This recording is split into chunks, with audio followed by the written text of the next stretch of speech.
Hi, everybody. I'm back with a brand new book, and I have a book called I Am Jackie Robinson by Brad Meltzer. And this is for Black History Month that I'd like to share with all of you. I Am Jackie Robinson by Brad Meltzer. I am Jackie Robinson. Sometimes it's hard to be brave. My mother was brave, and she likes brave people.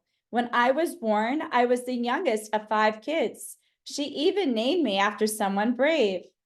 His middle name will be Roosevelt, Jack Roosevelt Robinson. Why Roosevelt? After President Teddy Roosevelt. He fought to make sure that Black people were treated the same as everyone else. That's a lot for little Jackie to live up to. You'll see I'm not worried. But having a brave name doesn't make you a brave person. In fact, as a kid, I didn't like sleeping alone. I used to sleep in my mom's bed. Even when she tried to bribe me, I wouldn't leave. I'll give you a quarter to go to sleep in your room. Not a chance. It's better there.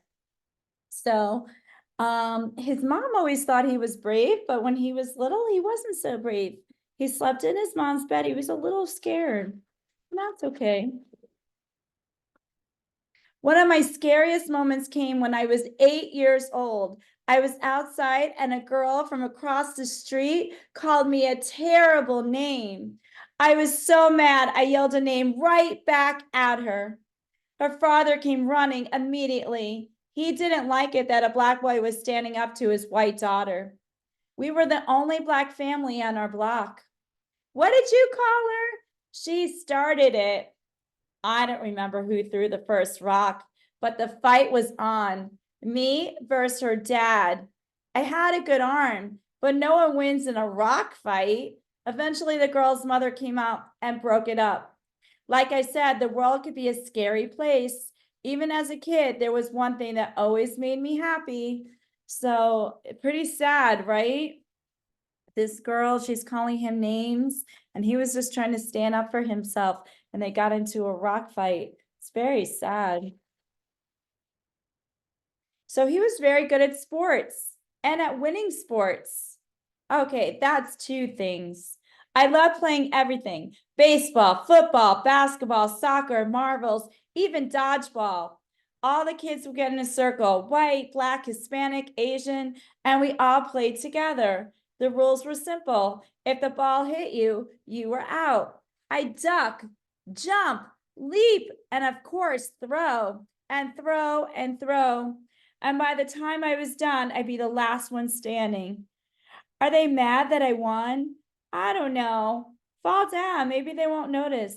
But the truth was, they weren't mad at me for winning. They appreciated the skill it took. Those childhood games were some of the only times that I wasn't judged by the color of my skin. So all the other times, he's called names. He's not allowed to do things just because of the color of his skin. But in sports, he could be a little different. Still, that didn't make all of my problems go away. At the local public pool in Brookside Park, you can only go swimming if you're white. It's not sad. He couldn't go swimming because he was Black and not white. If your skin was Black, they locked you out. When people complained, they gave us one day each week, Wednesday. Every Wednesday from 2 to 5 p.m., they open up the pool. Anybody Black, Muslim, or Asian, Mexican, or Asian. They don't know how mean that was. Trust me, they know. So he was only allowed to go swimming on certain days. Pretty sad, right? He couldn't go swimming at the regular times or whenever he wanted to, just because of the color of his skin. So how do you win when you feel like you're fighting the entire world? My mother, who worked as a maid, showed me the answer. Back then, we were so poor, we sometimes ate only 2 meals a day. To help us out, every Saturday night, the local bakery would let us take their leftovers. And the milkman, back when the milk had delivered to your house, would give us whatever extra he had. Look, it's a feast. Look at all the food. It's not just for us. What do you mean? We weren't the only ones struggling for money. My mom took the extra food and shared it with all the neighbors. That's how we got to be friends with everyone in the neighborhood. It's one of my mom's best lessons. When you do something good, it brings out the good in others. Plus, the more our neighbors got to know us, the more they realized just how black and white people were alike. I learned a similar lesson from a local mechanic named Carl Anderson. He saw the group of boys I used to hang out with. We call ourselves the Pepper Street Gang. We were a bunch of poor kids. For fun, we threw dirt clods at cars and swiped golf balls from the local course. When he saw what we were doing, Mr. Anderson took me aside. He didn't lose his temper. Calm as he can be, he told me, Jackie, I know why you're following the crowd. You're afraid you'll think you're different or chicken, but it doesn't take guts to follow the crowd. Courage comes from being willing to be different. When Mr. Anderson said that day, it got to me. With the help of my pastor, I stopped hanging out with the gang. And from there, I threw myself even deeper into my favorite activity. So he realized that making poor choices, hanging out with not the right people is not the choice to make. And he knew what he had to do. What is he really good at? Right, he's really good at sports. So he decides to make the choice instead of getting into bad behaviors and bad choices and hanging out with the wrong people, he's going to get involved in sports and winning at sports, especially baseball. As a teenager, I can run so fast that a local reporter noticed that in nearly every game, I stole second, third, and home at least once. Man, this guy can write. That isn't stealing. You were just on first base. How'd you get there so fast? He was reading the article and while he was reading, he got there so fast. That's how fast he could run. In college, I became the first UCLA student ever to letter in 4 sports. So he played 4 sports in college: baseball, football, basketball, and track. They said I was one of the best football players in the country. 2 seasons in a row, I scored the most points out of any player in the league. I won the NCAA title that year. Only one other American jumped farther than me. So he was good at all the other sports. So he found something that this is something that he can have success in. But the same problems kept coming back. When the college newspaper wrote a nice article about me, one of my own white teammates purposely smashed into my leg, trying to injure me. He was mad that the article said something nice about a black person. Isn't that sad? He's doing all these great things and somebody that was white didn't like that someone that was black was getting all this recognition and all this notice, and he tried to hurt him. By the time I got out of the army, it still didn't matter that I was one of the best athletes in the country. If you wanted to play professional sports, you had to be white.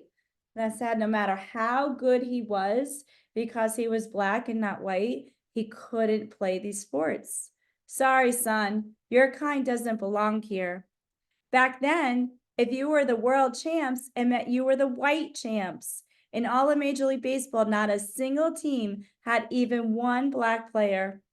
Oh, and did I mention that if you were on a black team, the pay was worse, the food was worse, and sometimes the only place to sleep was on the bus. So they had what was called the Negro Leagues for African Americans, but it was not the same. They weren't treated the same. They didn't get the same food. They didn't have the same buses. They didn't have the same facilities. They were not treated the same way.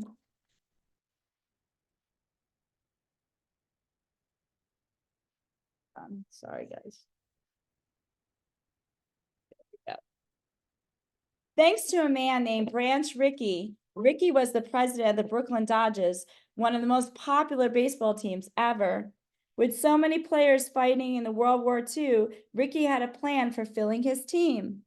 The Dodgers will secretly look at black players. Are you nuts? People will stop rooting for us. It's time to do what's right.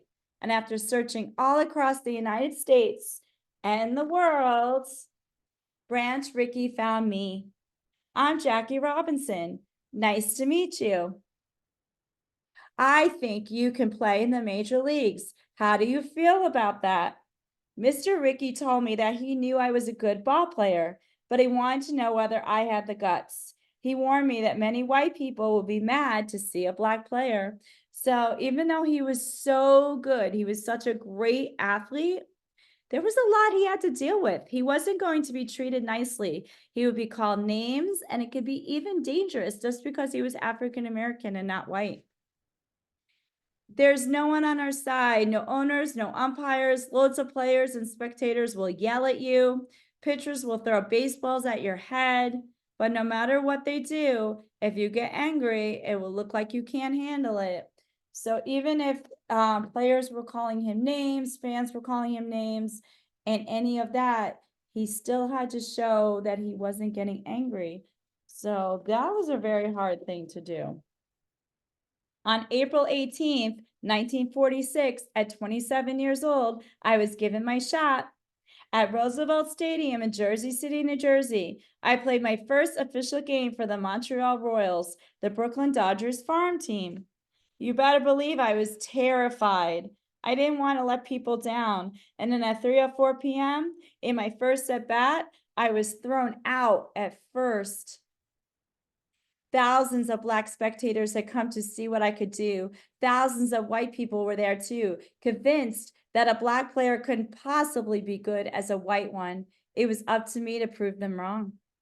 The next time I came up was in the third inning. There were two men on base. The pitcher decided on a fastball. I can still see it coming chest high down the middle, but this time, when the ball finally landed 340 feet away in left field stands, no one can say that a black man can't play as well as a white man. Some call it a home run, others call it history. That afternoon, at 5 at bats, I hit and I got on base 4 times. I stole second twice and I scored 4 runs. And when the game was done, I couldn't get to the locker room because I was so mobbed by fans. Black, white, young, old, even the folks rooting for the other team. They were cheering for me. So isn't that amazing? All these people were cheering him on, even though he was not welcomed. Hooray, Jackie! When he puts the hat on backwards, it's gonna be boom. Still, that didn't mean it was easy. When I started playing for the Brooklyn Dodgers, a lot of players didn't want me there. Pitchers threw fastballs at my head. Runners stepped on me with their cleats, and that really hurts. Catchers even spit on my shoes. And they weren't just coming after me. They told me if I kept playing, they hurt my son. Was I mad? Yes. Was I scared? Yes. So they were threatening him too. I know you saw that. So it wasn't very easy. They were throwing balls at his head, stepping on him with his cleats. They were threatening him and his son. This is really scary stuff. But I never let it stop me.